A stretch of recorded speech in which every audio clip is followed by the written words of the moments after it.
Today we are going to be making some very simple little spun cotton miniature food. And I didn't necessarily, well, I didn't go about to make earrings, but that kind of happened. I don't know why, because I don't really wear earrings, but all I was thinking was that I made some watermelon last month for kind of a little art collaboration I did, and it was super fun to make spun cotton watermelon. It was so fun to paint it.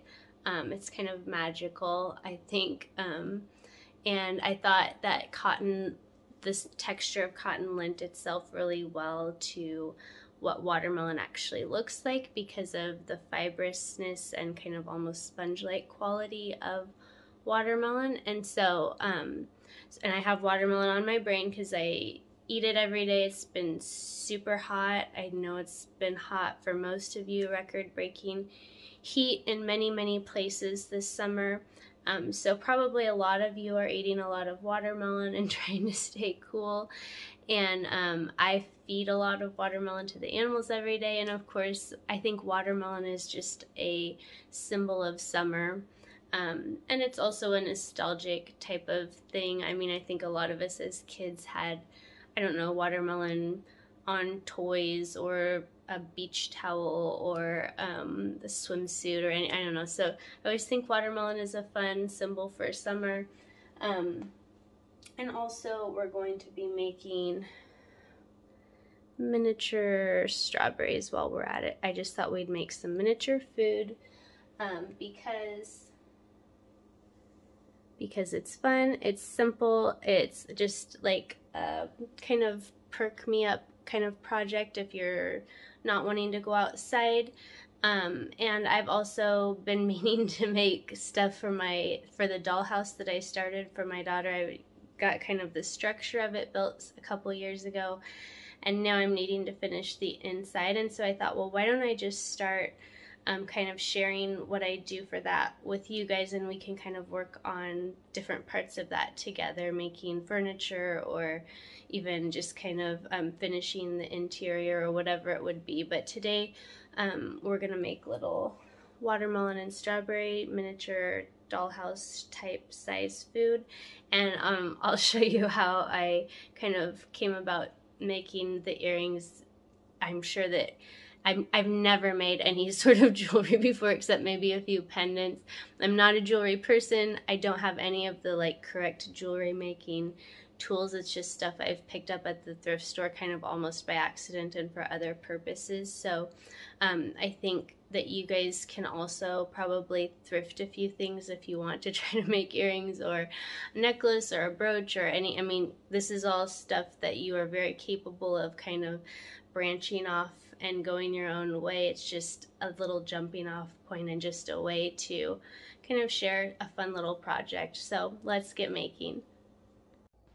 So I usually start with most of the same things, so this is going to be familiar if you've made with me. I just have my cotton varieties here. Today I'm just going to do it with cotton balls because I think that's usually what people have the most access to, but you can also use quilt batting. I have Elmer's school glue, which is what I always use. You might call it PVA glue, and then I just water it down. Usually cut it by 2 or 3, so 1 part glue to 2 or 3 parts water, maybe even 4 parts sometimes. And then you're going to need a variety of brushes. I have foil that I've saved from my chocolate bars that I eat, and a few kinds of cotton muslin fabrics that we'll use for the strawberry tops. Watercolors, or you could use acrylic type paints and water them down, or you can use them full thickness or viscosity or whatever you want to say, but I'm just going to show you watercolor today. Then I have a little cup of coffee for aging things, and water and scissors, water for the watercolor obviously, scissors, and a glue gun is going to be very handy. You can probably do without, but I always have my glue gun at the ready, plugged in and warmed up and at the ready. And then if you decide to go the jewelry route, you will need you wouldn't necessarily have to have jewelry making things per se. I didn't. I just had some cheapo earrings that I picked up at the thrift store that I kind of upcycled or repurposed. And then a micron pen would be handy, but you could make do with other sorts of pens. I didn't use masking tape today because things were so small I didn't think it was necessary, but if you go bigger you might want to use it. So that's it. So I like to start with foil for a lot of the spun cotton that I do. It's not a traditional way to form your base or your armature, but I've found that it works well for me for a lot of the things I do, and especially for something very small like this. I just like to start with a little bit of foil molded to the shape that I want, and make sure that you account for how, a small layer, maybe a millimeter thick of cotton over the top. So make your foil shape a little smaller than what you want your finished item to be. So you just shape it into a crescent if you're making a wedge of watermelon, or kind of a triangle shape if you're making more of a slice, and just kind of make it a small, like a little bit smaller than what you're wanting it to end up. And then you just start with your glue water mix, which I usually, like I showed you with the supplies, I use Elmer's school glue. I don't, in fact, this last time I had a bottle of Elmer's glue all that was almost gone, and I thought, well, I'll just try to use some of that up, and I mixed it in with what I had, and it ended up kind of working differently than what the school glue typically does, and it didn't take the watercolor very well. It made like spots that wouldn't absorb the paint that I was putting on. So I don't recommend using other types of glue, or I guess you can experiment with them, but I cannot guarantee the results you'll have with them. So I just always use a really basic PVA school glue, nothing fancy. And then I usually do 1 part glue to 3 or 4 parts water. And then I use my paintbrush to kind of push it down, but you can just use your fingers. You don't have to do the paintbrush, but I find that it's helpful. And then you just kind of start with a little glue wash on the foil and wrap it fairly tight, and shape it and press it down with your fingers, and then I usually try with the first layer to just make sure I have all the foil covered well enough that there's not any foil showing and there's no kind of color of the foil showing through. And that's usually a good first layer. I mean, sometimes you just will get it wrapped nicely or covered nicely enough that you might only have to do 1 layer of cotton, and it just varies. I have that happen probably 1 out of 3 times that I make something that I just don't really have to go back and fill in low spots or fix the shape at all. But typically you would do another layer or maybe 2 to kind of even out your shape. And then you can just kind of squash, as you get more cotton on, you can kind of squash the foil underneath to kind of straighten out any lumps or fix the shape a little bit if you didn't have it just the way you wanted when you started with the foil. Because I do think it's important to get the foil close to how you want it, but you don't have to just be a stickler. So there we've got a little slice.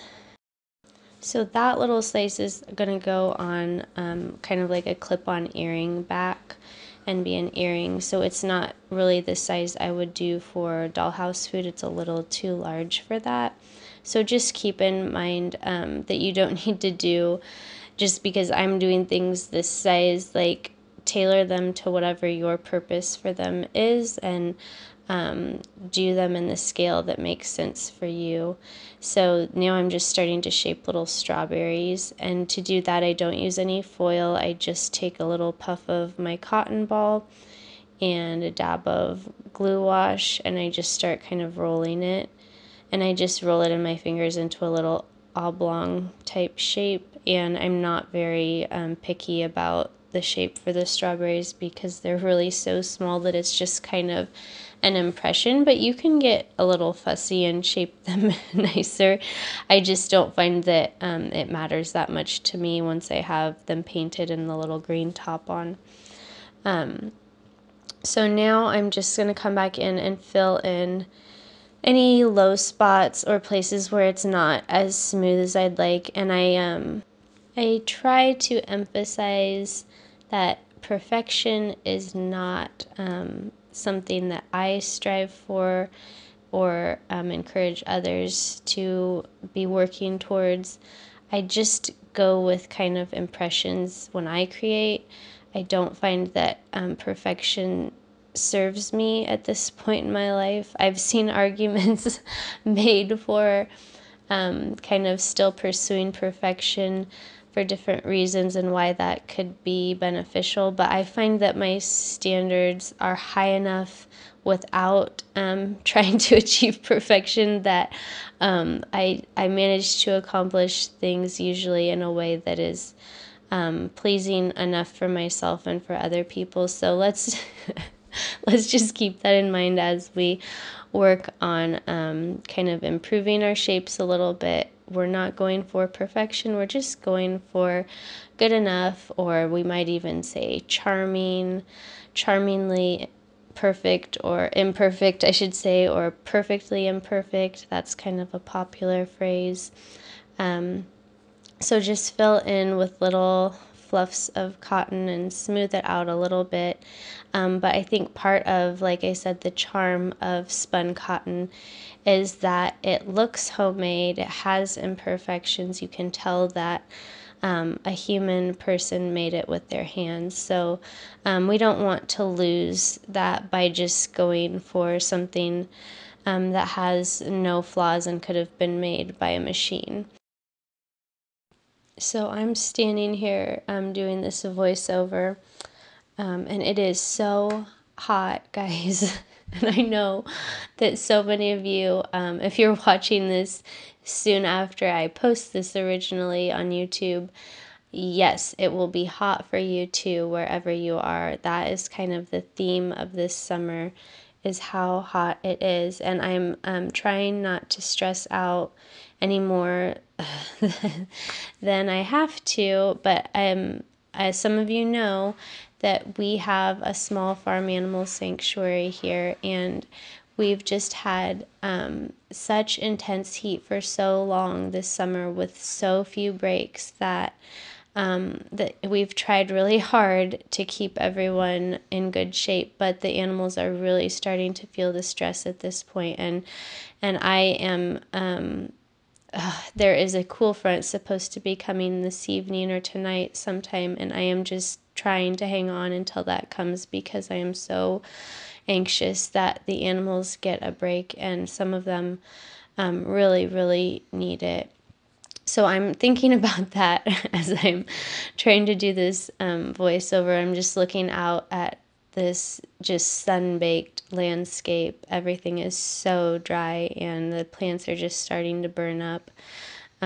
So that is why I think that to bring it back to the art and what we're doing, that is why I need to make art. That's why I need creative time in most of my days if I can carve out that time, because it is a way to escape our realities. Whatever is difficult to accept about your reality, whatever you whatever you have very little control over, which is most things, let's face it, art is a way to kind of rewrite, I think, rewrite I guess as not a part of reality, although I mean we can argue about what reality is, but it's a way to create something that is more of what you wish what you wish life or the world could be. So if you wish that life could be sweet and whimsical and full of tiny, cute little things, then make some time to do this little project, because I just think, I mean, you might think, well, what's the point of having a little slice of watermelon or some teeny tiny strawberries? And I think if you see them and they make you smile, then that's the point. Or if it was fun for you to do that, then that's the point. Now here is where, and I actually had to reshoot this because the first time I filmed this, I didn't capture what I think is really magical about this painting process. And here's where I'm actually needing to talk about what I'm doing here. If you want to really enjoy the magic of painting these little cotton watermelons, do this while your cotton is wet. So don't let your cotton dry. And I didn't even mention that, but I mean, when you come back in for if you have to do a second coat of cotton, you've usually let it dry in between. And because it's summertime, I didn't address the drying issue as much as I maybe should have, but you can either set it outside in the sun and wind, and here, I mean, it's almost like an oven, or you can set it in an oven that has been turned on and then turned off to dry, and that speeds it up, or you can put things over a heating vent. There's lots of ways to dry. And then I had a really good tip, I think by someone named Sue, but I might be remembering wrong. But she puts a little toothpick in her cotton thing and then sticks the other end of the toothpick in a piece of raw potato and puts that in the oven, and that prevents like the cotton sticking to whatever it's sitting on, like the plate or whatever, and having like little, well, having spots where the cotton might stick or having a little indentation or whatever.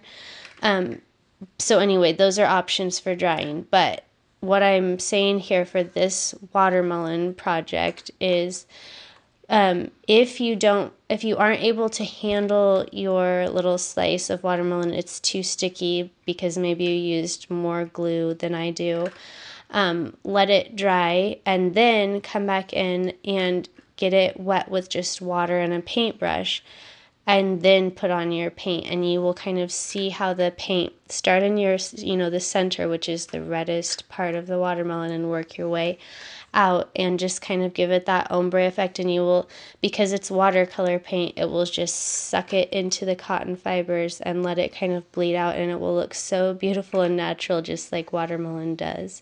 So that is kind of the magic of painting these little cotton watermelon slices. It's so fun. So I hope that works for you.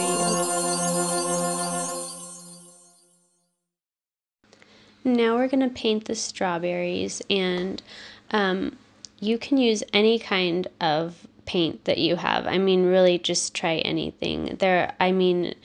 I use just kind of cheapy watercolors or kind of mid-range. I've had some friends send me now watercolors to try, and so right now I'm using some that my friend Melissa sent me, and then I had another another friend named Roberta send me some beautiful watercolors, so I'm going to use those in a future video. But watercolors work well. I like using something that isn't completely opaque, so I don't use acrylic if I can get away with just using watercolors to get a good effect. But you're welcome to use any sort of acrylic paint you have. I have a lot of like acrylic craft paints, and those would all work fine too. So now we have our watermelon is dry, and I'm just showing you kind of the different shapes that I've got and how it looks now that it's dried a little bit. So that's like the earring size one, and then a little strawberry. And I ended up making some smaller slices of watermelon for the dollhouse. And now I'm going to paint some of my swatches of cotton muslin fabric for the strawberry tops. So I'm just using my watercolor paint, and you are welcome for the strawberry tops to get creative. If you have just some sort of green fabric that's already green, go ahead and use that, or you can do plant dyes. someday I hope we will do kind of some plant dyeing on this channel together, because it's something I've wanted to do for a long time, and I have only done a little bit with avocado pits in the past, but I really want to try more things. But I just, get some green paint going and just kind of paint my little piece of fabric, kind of the strawberry top color that I want. And I usually do add in like little splotches of yellow or brown, or you could, I think I didn't show this, but I usually just put a little bit of coffee on it and then I pop it in the oven.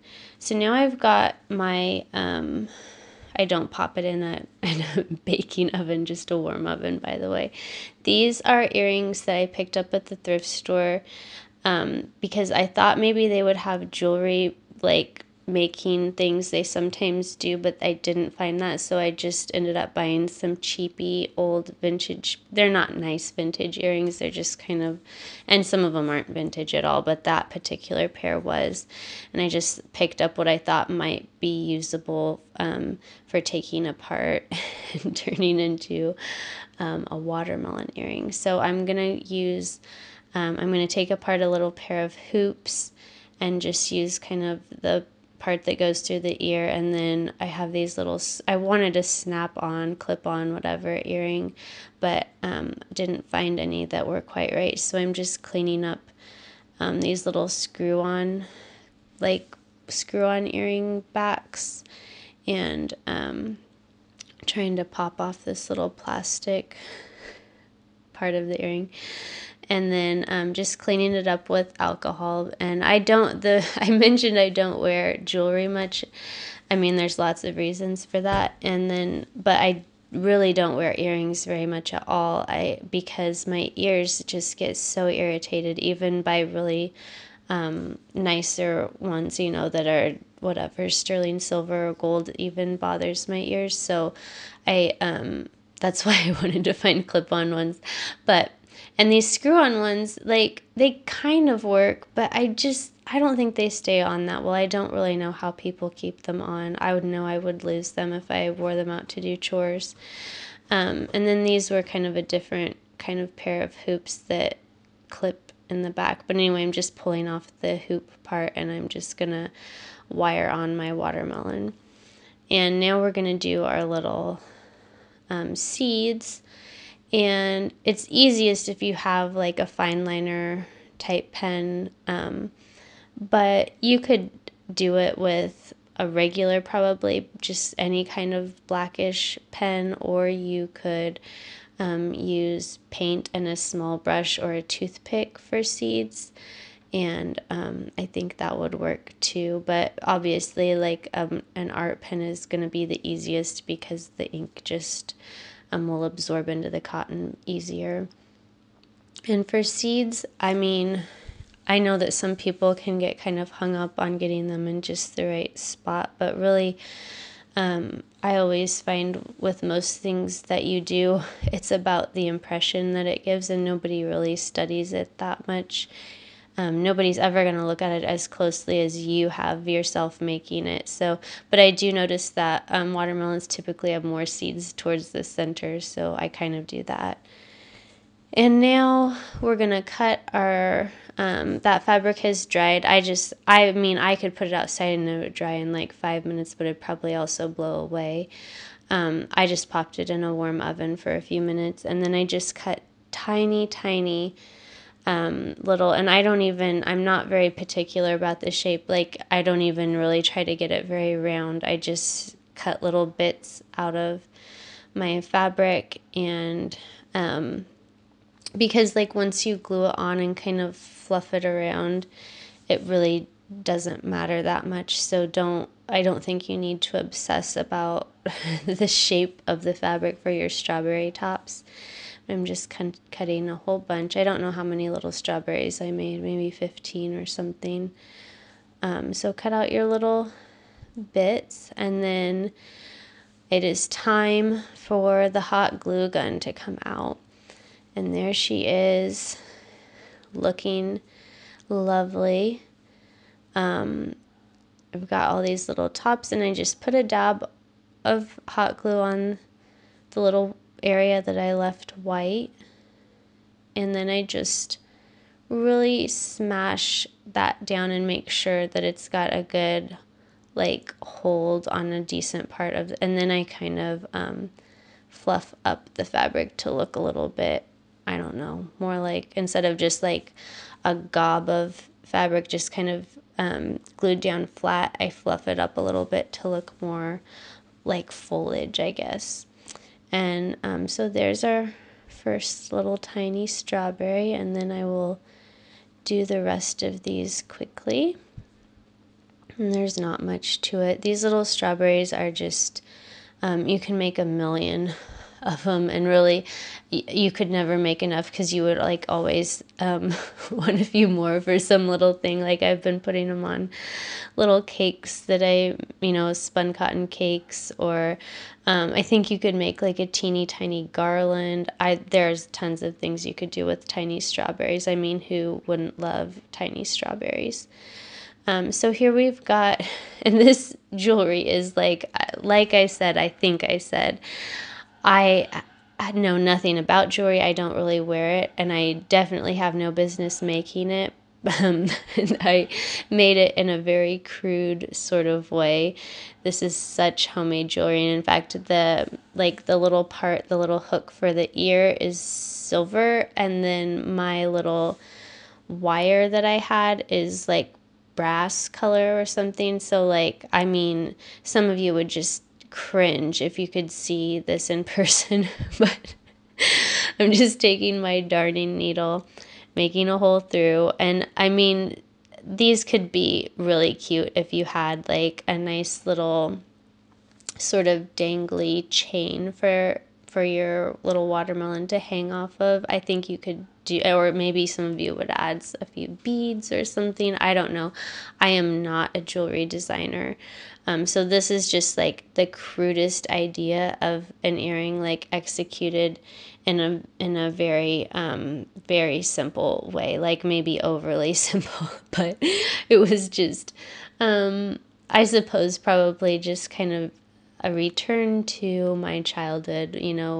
I think I had little maybe stick-on watermelon earrings, and Nettie, my daughter, has actually has stick-on earrings now that Grandma found someplace, so maybe that's what gave me the idea. I don't know.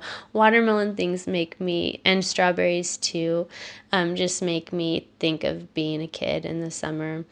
So there we've got, I just put the little wire through that had a little holder on the bottom, this little circle on the bottom so that it doesn't pull through, and then I just bend it over and just attach it to my, I don't think I need to explain this. I am sure you can figure this out. I did not do anything.